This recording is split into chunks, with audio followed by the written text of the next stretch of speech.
और तकर बाद जेना जे आदेश हेते सब तरह गीत हेते। सबसे पहिने जखन भोला बाबा बरियाती लऽ कऽ जाइ छथिन तखन मैना परीक्षण ले जखन आबै छथिन तखन हुनकर रूप रंग देख कऽ की कहै छथिन से सुनियो ओइ गीत में। और नीक लागे तो ताली बजबैत रहबै।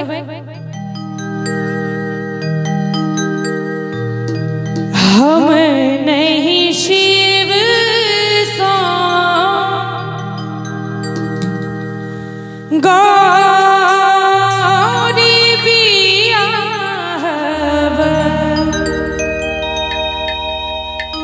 हम नहीं शिव सो गौरी बियाहब, मोर गौरी रहती कुमारी के भाई, मोर गौरी रहती कुमारी के भाई, हम नहीं शिव सो गौरी बियाहब, हम नहीं शिव सो गौरी बियाहब, मोर धिया रहती कुमारी के भाई, मोर धिया रहती कुमारी के भाई।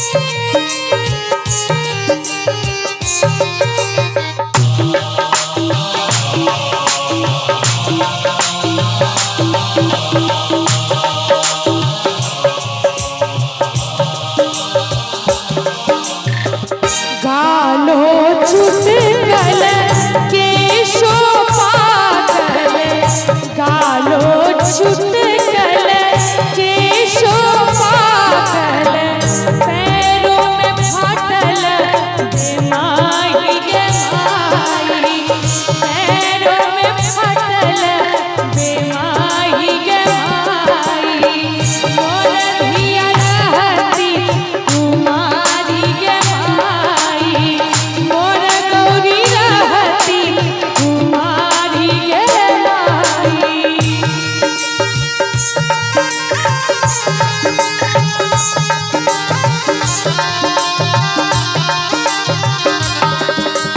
रहो रहो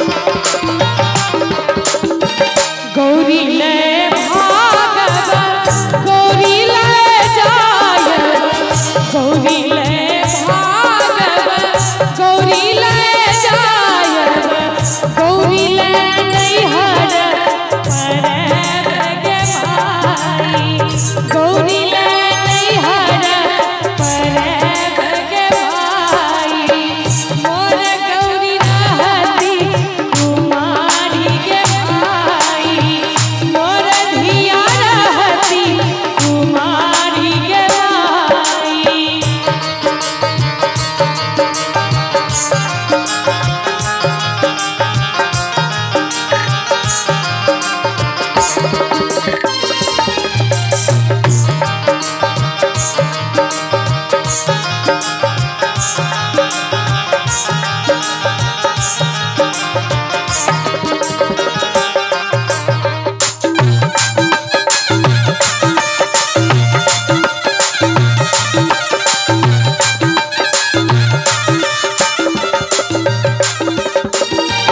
भनहि विद्यापति सुनु है मनाही ने, भनहि विद्यापति सुनु है मनाही ने, इहो ठीक त्रिभुवन नाथ के भाई, इहो ठीक त्रिभुवन नाथ के भाई। अंत में कहै छथिन जखन भोला बाबा के ओ रूप हुनका देखा जाय छै तकर बाद की कहे छथिन, ध्यान देवे।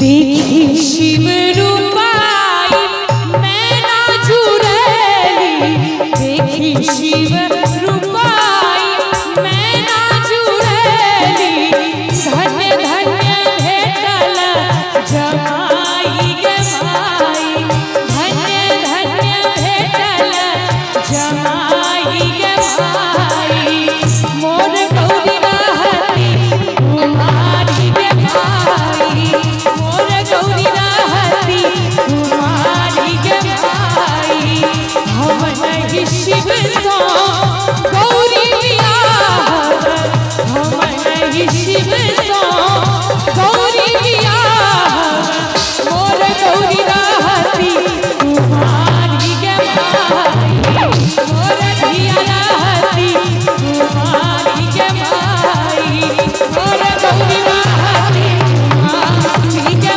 माई, मोर गौरी रहती कुमारी गे माई, धन्य धन्य भेटल जमाई गे माई।